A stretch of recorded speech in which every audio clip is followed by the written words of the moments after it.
સમાચાર પંચમહાલથી મળી ચૂક્યા છે, જ્યાં પંચમહાલ જિલ્લામાં વરસાદનું આગમન થઈ ચૂક્યું છે। શક્તિપીઠ યાત્રાધામ પાવાગઢમાં ધોધમાર વરસાદ છે। પાવાગઢ ડુંગરના પગથિયા પરથી પાણી વહેતું થયું।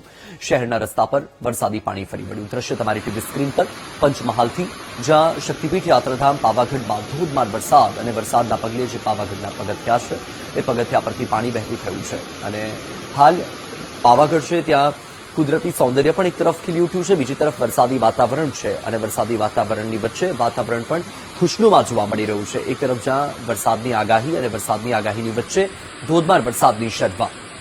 વધુ માહિતી આપી રહ્યા છે સંવાદદાતા વિવેક સુથાર। વિવેક, પંચમહાલમાં વરસાદની પરિસ્થિતિ શું, કયા કયા વિસ્તાર પ્રભાવિત? જી વિવેક।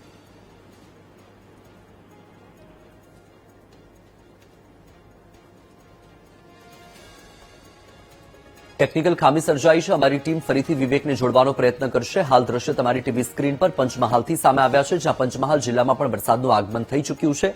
જ્યાં એક તરફ વરસાદની આગાહી કરવામાં આવી છે અને વરસાદની આગાહીની વચ્ચે રાજ્યના ઘણા તાલુકા એવા છે કે જેમાં વરસાદની શરૂઆત થઈ ચૂકી છે। સવારે 6 વાગ્યાથી લઈને 8 વાગ્યા સુધીમાં 82 તાલુકામાં વરસાદ નોંધાયો।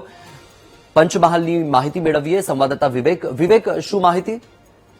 જી, વાત કરીએ તો પંચમહાલમાં વહેલી સવારથી વરસાદ શરૂ થઈ ગયો છે, ત્યારે મોડી રાત્રે જે વરસાદ પડ્યો એમાં પાવાગઢમાં જે ધોધમાર વરસાદ પડ્યો, પાવાગઢની આસપાસ જે વિસ્તાર છે એમાં પણ ધોધમાર વરસાદ પડ્યો। પાવાગઢના ડુંગર પર વરસેલા વરસાદને લઈને દાદર પર પાણી ફરી વળ્યા, ત્યારે કેટલાક દ્રશ્યો સામે આવ્યા છે। પાવાગઢના જે દ્રશ્યો સામે આવે છે, પાવાગઢના જે દાદર પર છે પાણી ફરી વળતાની સાથે જ પાવાગઢના રાત્રિના સમયે જે તંત્ર દ્વારા છે તેને બંધ પણ કરી દેવામાં આવ્યું છે। જી બિલકુલથી વિવેક, માહિતી બદલ આભાર।